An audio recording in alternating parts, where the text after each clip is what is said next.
एक वीडियो आई Commonwealth house की England की पार्लीमेंट की, मैनू गल नहीं समझ आई, अंग्रेजी सी, पर वो लिखा सी भी उन्होंने कहता पैंडेमिक कुछ नहीं, कोई मास्क नहीं, कुछ नहीं।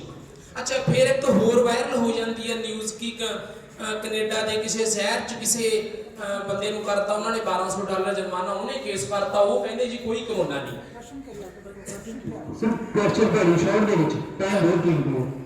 ये ना मैं जैतो तो है, 2 मिनट सुन लो, मैं भी 2-3 घंटे गुजारे 2 मिनट सुन लो। मेरा कहने का भाव यह आ भी आप मीटिंग करी जाने नेट से बहुत वायरल हो रही वीडियो, जिवें किसान अंदोलन दे विच उन्होंने लोगों को दस्सिया, लोगों को नाल लिया तो उन्होंने कैंसल करवाता। कोई इहो जिहा हल है? ये तो बहुत टाइम तो चली जाती, सारे जानते हैं कोरोना का टीका माड़ा है, लोग जाली भी लवाई जाते हैं टीके, पर किन्ने तुसीं गल्लां दस्सियां चिप लगू, ये भी सब नूं पता है क्योंकि मैं आम बंदा समाज च रहिंदा, मैं उन्हां दी सुणदा है। पर मैं ये पुछदा भी हल की आ? तुसीं इत्थों दसता, तुहाडे कोले अप्रोच आ, तुसीं तां पुलिस नूं भी घेर लोगे, तुसीं जज नूं घेर लोगे, साडे आम लोकां दी असीं की करगे? कोई केस नहीं कर सकते आप सुप्रीम कोर्ट जाइए तथ्य पेश करके? आपका सवाल पहुंच गया है, सभी समझ गए हैं। एक तो थोड़ा सा सवाल जल्दी आ गया है, वो स्टेज में नहीं आया, अभी 2 आदमी और बचे हैं और वो 2 आदमी इसी पे बात करेंगे कि जो डॉक्टर साहब ने कहा कि ऐसा है और ऐसा नहीं है, कानून की बात बताई कि ये धाराएं लगा के आपको डराया जाता है, इन्होंने बहुत सारी चीजें बताई कि खेल क्या चल रहा है। अभी आखिरी 2 व्यक्ति जो बचे हैं वो यही बताने के लिए बचे हैं कि करें क्या और लड़े कैसे। ठीक है, तो आपका सवाल बहुत वाजिब है, अगर आप समय यही दे रहे हैं, ठीक है। मेरा नाम अजय बलारा है और मैं बिना किसी फालतू की बात पे जाए आपसे इसी सवाल पे बात करने वाला हूं कि हम करें क्या। एक चीज निवेदन ये करूंगा कि थोड़ा ध्यान से सुनिएगा,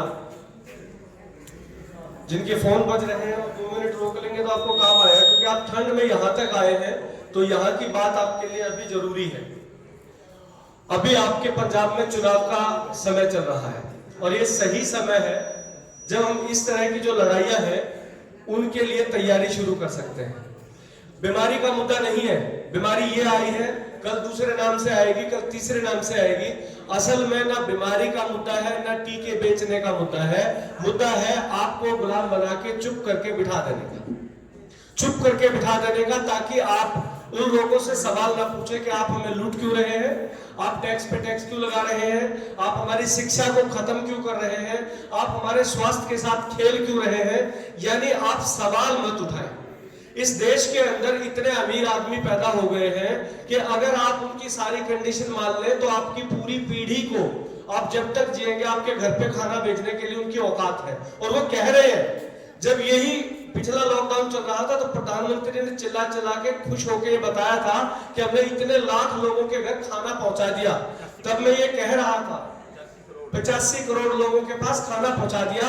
मुझे इस चीज पे सुन ये रहा था कि ये हमारे लिए शर्म की बात है कि 85 करोड़ लोग यानी आधे से ज्यादा देश आज इस हालत में है कि उनके पास अगर 4-5 दिन सारा चीज बंद हो जाए तो खाने के लिए 2 दिन का निवाला नहीं है।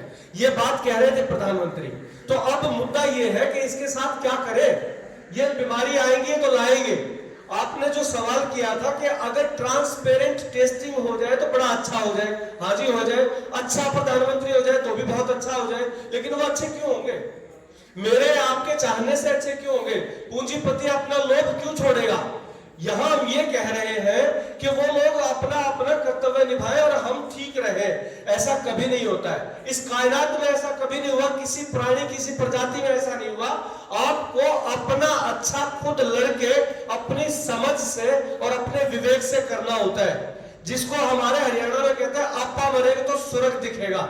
यानी खुद मरोगे तो स्वर्ग दिखेगा, कोई और आपके लिए मरे और आपको ये आके बताए कि स्वर्ग इतना अच्छा, ये संभव नहीं है।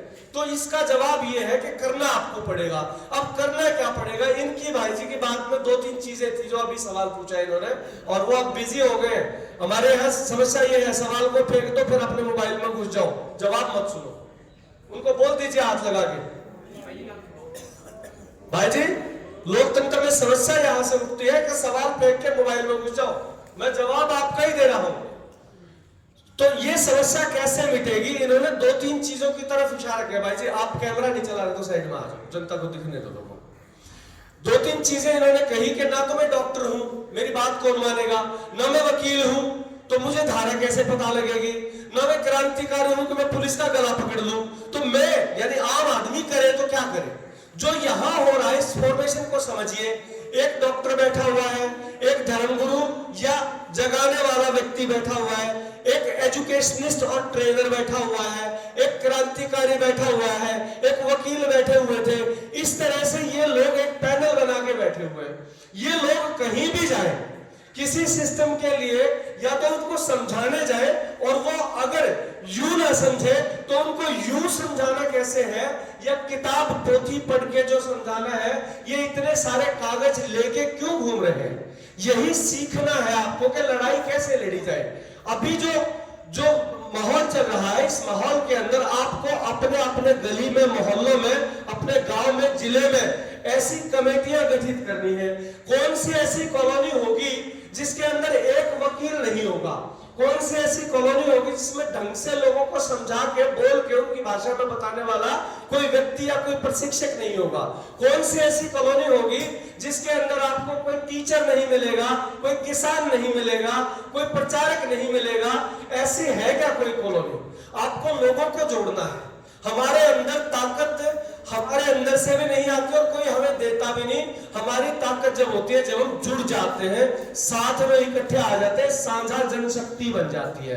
आपको करना ये है, जो लोग आयोजक हैं इनका भी यही सवाल था परसों से या 10 दिन से, जब से कार्यक्रम की तैयारी चल रही थी, कल रात को भी यही सवाल था कि जो लोग आप कर रहे हैं वो हम कैसे करें, ये लड़ाई हम कैसे लड़े। और बात भी सच्ची है, हमें कई बार इस तरह के मैसेज आते हैं कि हंसी भी आती है और दुख भी आता है। हम टोल बंद करा रहे हैं एमपी के अंदर और उसी तक मैसेज आता है सर देहरादून में भी टोल खुला है, यहां आ जाओ। भाई हमको मोबाइल में से आने वाली चीज है या फिर मेरी जिम्मेदारी है कि पंजाब की बीमारी भी मैं ही काटूं, एमपी की बीमारी भी मैं ही काटूं और सारी जगह एफआईआर केवल देवेंद्र बलारा पे हो? क्यों? एक देवेंद्र बलारा की फैमिली बर्बाद क्यों? एक अजय बलारा की नौकरी क्यों जाए? आप में से भी किसी की जाए। दर्द में मर्द बनता है आदमी, अपना कुछ कुर्बान होने दीजिए। अगर लड़ना है, अधिकार और सम्मान के साथ जीना है, तो आपको अपने गली मोहल्ले में, अपने गांव में, अपने जिले के अंदर अपनी टीम तैयार करनी पड़ेगी। कागज आपको चाहिए। अभी सखा जी लेके आए हैं, इनका नंबर आएगा, ये बताएंगे इसके बारे में बहुत सारी चीजें। 3-4 दिन पहले ये आइडिया कुछ लोगों के दिमाग में तैरने लगा और आज उसका सॉल्यूशन ये ले आए। और मैं ईमानदारी से बताता हूं, हम दोनों की कोई बात नहीं। परसों मैं कहीं लिख रहा हूं कि हेल्पलाइन नंबर हो सकता है क्या, ये हेल्पलाइन नंबर लेके आ गए। तो मैं ये कह रहा हूं कि आप लोगों को सॉल्यूशन और मदद मिल जाएगी, लेकिन फोन पे मिलेगी। आपको फिजिकल जो भौतिक मदद है, पुलिस के सामने खड़ा होना है, पंजाब का कोई थाना घेर के बैठना है, आपको इन लोगों को बैठना पड़ेगा। वहां से ग्वालियर से आके ये मैडम यहाँ 7 दिन नहीं बैठ सकती आपके थाने के आगे।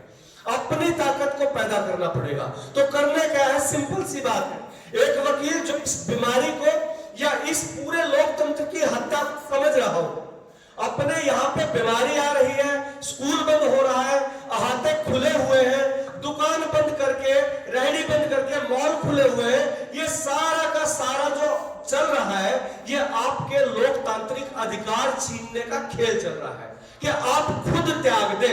आपको इतना डरा दे कि आपको ये अभी कह रहे थे कि वकील कह रहे थे कि आपको जेल में ले जाएंगे तो आप हुआ मचा देंगे। ऐसा डरा दे कि आप खुद अंदर जाओ, घर की कुंडी लगा के बैठ जाओगे, लो जी हमने अपने घर में जेल बना लिया, आपकी जरूरत ही नहीं है। आपको इनको जानना पड़ेगा। बहुत सारा मटेरियल है, आज की स्थिति है तो आज का मटेरियल है। हम 1 साल पहले से जिस चीज में लगे थे, किसान आंदोलन में, तो हमने वो स्टडी किया था। उसके बाद अगर हम मजदूरों के साथ लग रहे हैं तो हम लेबर कोड को पढ़ रहे हैं। आपको खुद पढ़ना, खुद समझना होगा। हर आदमी की कैपेसिटी नहीं है कि वो कानूनी भाषा को समझ जाए। तो आपको अपने गली मोहल्ले, अपने आसपास के एक वकील के साथ अपनी टीम बनानी है, एक डॉक्टर के साथ टीम बनानी पड़ेगी, एक ट्रेनर के साथ टीम बनानी पड़ेगी। अपने गली मोहल्ले में एक टीम बना लीजिए। दूसरी बात मैं ये कहता हूं, टीम बनाएंगे और आपको फिर लड़ाई लड़नी है। लड़ाई कैसे लड़नी है, ये विषय मैं सखा के लिए छोड़ रहा हूं कि वो बताएं कि लड़ाई कैसे कैसे लड़ी जा सकती है और कैसे कैसे लड़ी जा रही है। दूसरी बात मैं आपको चुनाव के ऊपर कह रहा हूं कि ये जो आपका अभी पंजाब में जो समय चल रहा है, एक चीज, एक शब्द है सोशल कॉन्ट्रैक्ट, जो पढ़े लिखे लोग हैं वो हिंदी में अंग्रेजी में समझ सकते हैं। सामाजिक अनुबंध, हम जब सरकार बनाते हैं, वो चाहे आपके गांव की सरकार है यानी पंचायत, आपके जिले की, ब्लॉक समिति की, आपके राज्य की, या आपके पूरे देश की सरकार है, ये सरकार हमने अपने ऊपर फांसी फिट नहीं करनी होती, या ये नहीं कि इनको हमने अनलिमिटेड अधिकार दे दिए कि आप हमारे ऊपर राज करो। ये एक कॉन्ट्रैक्ट है। जैसे कॉन्ट्रैक्टर मकान बनाने के लिए हमारे साथ कॉन्ट्रैक्ट करता है, हम इनके साथ एक कॉन्ट्रैक्ट करते हैं कि आप हमें सामाजिक सुरक्षा, स्वास्थ्य और कल्याण, ये 3 चीजें हमें प्रदान करेंगे, और इसके लिए हम आपको वहां पे बिठा रहे हैं, आप इनकी बातें करेंगे। अगर ये इनसे विमुख होते तो हमारा कॉन्ट्रैक्ट टूट गया। आपने जिस आर्किटेक्ट को, जिस मकान बनाने वाले बिल्डर को अपने मकान का ठेका दिया, अगर वो मकान ही ना बनाए तो आपका पैसे देने का हक है क्या? नहीं है। इसी तरह से अगर पुलिस आपकी सुरक्षा के बजाय आपको पीटना शुरू कर दे, डराना शुरू कर दे, अगर आपके मंत्री, प्रधानमंत्री, मुख्यमंत्री आपके चीजों को सुरक्षा देने के बजाय, आपके स्वास्थ्य को सुरक्षा देने के बजाय उसको नुकसान करना शुरू कर दे, तो हमारा कॉन्ट्रैक्ट उनके साथ टूट गया। अब जो उनको इज्जत या जो सहूलियत हम दे रहे थे, सारी चीज हम दे रहे हैं, अब हम उनको देना बंद करें। हमें एक बहुत बड़ी लड़ाई शुरू करनी पड़ेगी।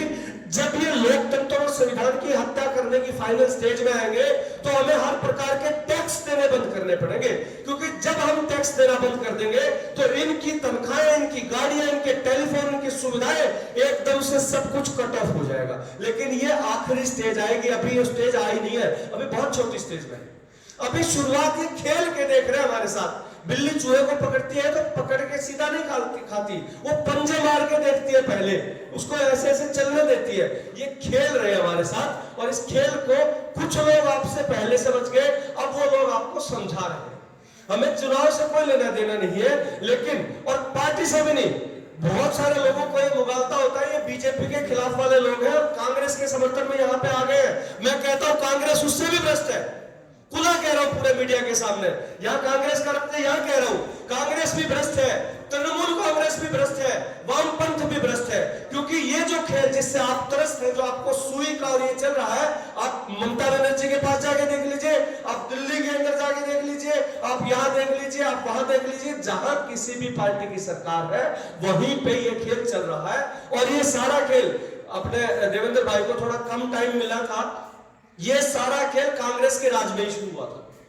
ये जो बिल जिनके खिलाफ लड़े हैं, ये उस टाइम जब कांग्रेस का राज हुआ करता था, उस टाइम से इनकी नींद पड़ गई थी। ये जो दवा का खेल चल रहा है, कांग्रेस के राज में शुरू हुआ है। इसलिए कोई पार्टी दूध की दुल्हन है, किसी का झंडा उठाने से बचिए। आज आपके पास अगर बीजेपी का आदमी आता है, आप उसको लठ मार रहे हो, कांग्रेस का आता है उसकी वाहवाही कर रहे हो। जब कांग्रेस का उम्मीदवार है, मैं नहीं कहता कांग्रेस को हराइए, किसको हराइए, आप जिसको जिताना चाहते हैं उससे लिखित अनुबंध कीजिए, उसको कहिए कि भाई हमारे गली मोहल्ले में वोट मांगना है तो एक एफिडेविट बनवा के ला कि आगे से हमारे संवैधानिक अधिकारों के ऊपर कोई गाज गिरेगी तो तू हमारे साथ खड़ा होगा इस्तीफा देके, न कि तू सरकारों के साथ खड़ा होगा। उससे एफिडेविट ले सकते हैं कि नहीं ले सकते? हम नहीं देता है तो कहिए इस गली को छोड़ दे भैया, अगले गली वाले अगर तेरे को वोट देना चाहते हैं दे देंगे। ये हर आदमी को कहिए।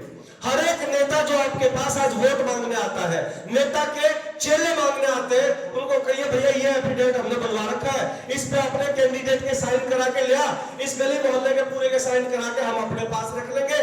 कल जब हम तेरे पास बिल वापस कराने आएंगे, कल जब हम इस टीके के खिलाफ आएंगे, नई बीमारी के खिलाफ आएंगे, तू लाठी चलवाने वालों पे होगा, गोली चलवाने वालों में होगा, उस वक्त हम तेरा एफिडेविट कानून की उसके अंदर देंगे, कोर्ट के अंदर, और कहेंगे इस आदमी ने कहा था कि हमारे संवैधानिक अधिकारों की, हमारे बच्चों के, हमारे प्राण के, हमारे संसाधनों की रक्षा इसने कर दी। ये कर सकते हैं, ये तो कोई लड़ाई नहीं, इसमें लड़ को नहीं चलाना है। आप लोग जो संगठन यहाँ पे बनाना चाहते हैं, आप कहेंगे आपको एफिडेविट भी बना के भेज देंगे, उसमें कैंडिडेट अपना नाम, कॉन्स्टिट्यूएंसी और अपने साइन करके बाकायदा नोटरी से करा के और आपको देके जाए, स्टैंप लगे हुए उसके ऊपर। 11 रुपए का एफिडेविट ले सकते हैं। अगर आप में इतनी हिम्मत, इस एफिडेविट से वैसे कुछ नहीं होगा, आपको अपनी हिम्मत का जायजा हो जाएगा कि आप अपनी गली मोहल्ले में किसी आदमी को जो हमारे अगले 5 साल तक हमारे अधिकारों का रखवाला बनना चाहता है, उससे हम पूछ सकते हैं। ये हिम्मत है हमारे अंदर, ये अपनी ताकत पहचानने का एक तरीका होगा और उनको इस बात का डर लगना शुरू होगा कि जनता आप जाग गई। ये थोड़े से तरीके हैं, लंबी बात नहीं कर सकते हैं, मुझे पता है कि समय नहीं है, लेकिन जो लोग यहाँ संगठन खड़े करना चाहते हैं इस लड़ाई में, संगठन का मतलब ये नहीं है भाई भारतीय किसान यूनियन, फलाना उग्राहक की यूनियन, फलाने की यूनियन या कोई अपनी दवाई बेचने आए, हम इसके पूरी तरह खिलाफ है। मैं इस मंच से कह रहा हूँ, हम यहाँ पे किसी मंच के कारण, किसी संस्थान के कारण, किसी पद्धति के कारण और किसी सरकार के कारण यहाँ आके नहीं बैठे किसी को कोई मुगालता ना और पेंदर पे कुछ लिख दिया वहां कुछ बेच रहे हैं, इसका मुगालता मत रखिएगा। हमने सिर्फ अपने नस्लों को बचाने की लड़ाई लड़नी है और एक कसम खाई है। हमारे जो माता पिता है पैदा करने वाले, मेरे पिता अभी 1 महीना पहले गुजर गए हैं, उन्होंने एक सीख दी थी कि बेटा अगर क्रांति के मन में आए तो भगत सिंह खुद बनना, किसी दूसरे के बच्चे को मत मरवाना। इसलिए लड़ जाते हैं, आगे लड़ जाते हैं कि आ जाओ पुलिस वालों हमें मार लो, लेकिन यहां मत मारना। और इसका उदाहरण है लाइव में देखा आपने, जब देवेंद्र भाई को जेल में ले गए थे, अगले दिन मुझे अरेस्ट किया था, तो एक ही बात कही थी एसएसपी को, जब मुझे पकड़ के अंदर ले जा रहे थे, बजिंदर बैठे यहाँ पे, एक ही बात कही थी, एक भी बच्चे को लाठी मत मार दो, हम तेरे कब्जे में हैं, हमें तू फांसी पे चढ़ा। एक भी बच्चे को लाठी मत मार दियो। आपको खुद अपने यहां से शुरुआत करनी पड़ेगी, अपनी ताकत से लड़ना पड़ेगा। सबके मुंह की तरफ देखना बंद कर दो। जो शब्द सखा जी ने बहुत बढ़िया कहे थे, किसी को हीरो बनाने की जरूरत नहीं है। मुझे या किसी को हीरो बनाओगे, कल को आपसे वोट मांगने आ जाऊंगा, फिर वही खेल खेलूंगा मैं आपके साथ। हम लोग नौकरी पेशे वाले लोग हैं, आज कोई बात नहीं छिन गई, लेकिन हमें सुकून है कि हम समाज को कुछ जितना जानते दे पा रहे हैं और कुछ तो हिम्मत तो दे पा रहे हैं लड़ने की। खुद अरेस्ट होकर खुद पिट के हिम्मत तो दे रहे हैं यार हम लड़ रहे हैं, हमारी नौकरी चली गई हम फिर लड़ रहे हैं, हम अब भी खुश रहेंगे लड़ रहे हैं और मरेंगे तब भी खुश रहेंगे कि हम लड़ते लड़ते मरे। ये जज्बा अपने अंदर पैदा